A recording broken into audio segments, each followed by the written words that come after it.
नमस्कार, कसे आहात सर्व? तुम्हाला माहिती आहे फलटण आणि कराडच्या मध्ये औंधची यमाई या मंदिराला तर बरेच जण गेले असतील, पण त्याच मंदिराच्या जवळ औंध नावाचं ॲक्च्युअल गाव आहे आणि त्या गावाच्या पायथ्याशी सुद्धा अजून एक यमाईचं खूप सुंदर मंदिर आहे.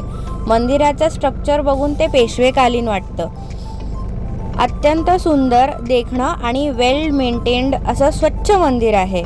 ज्या लोकांना पेंटिंगची खूप आवड आहे, एक तर पेंटिंग करायला किंवा पेंटिंग्स बघायला, त्या लोकांनी ह्या मंदिरामध्ये आवर्जून जावं. इतके युनिक स्ट्रक्चर्स आहेत आणि पिढ्यानपिढ्या चालत आलेले जेवढे आपले कथा आहेत, त्या कथांचं डेपिक्शन ह्या पेंटिंगमध्ये आहे with a little bit of twist. म्हणजे जे आपण ऐकलेलं आहे ते तर ह्या पेंटिंगमध्ये आहेच आहे, पण त्याच्यात कुठे ना कुठेतरी एक ट्विस्ट आहे.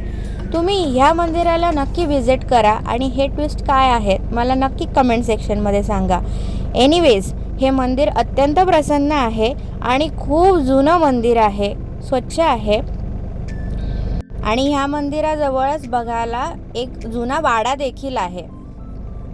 It's kind of an heritage site. ह्या मंदिराला यमाईचं मंदिर म्हणलेलं आहे. पण मेन ॲक्च्युली मी ही क्लिप ह्याच्यासाठी बनवलेली आहे की तुम्ही जर औंधच्या यमाईला गेलात ना, तर तिकडचं म्युझियम चुकून सुद्धा मिस करू नका.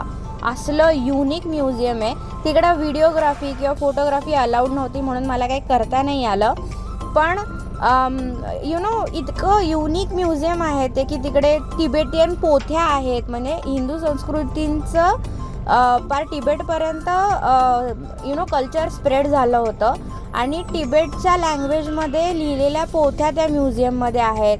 भरपूर पेंटिंग्ज आहेत.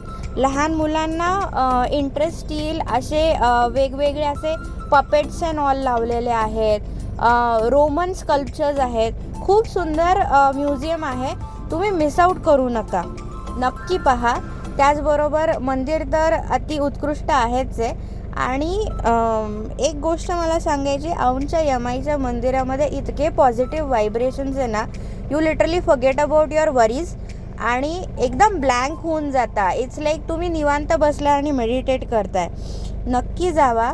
आणि खाली औंध गावामध्ये पण जावा. हे गावही खूप सुंदर बघण्यासारखं आहे.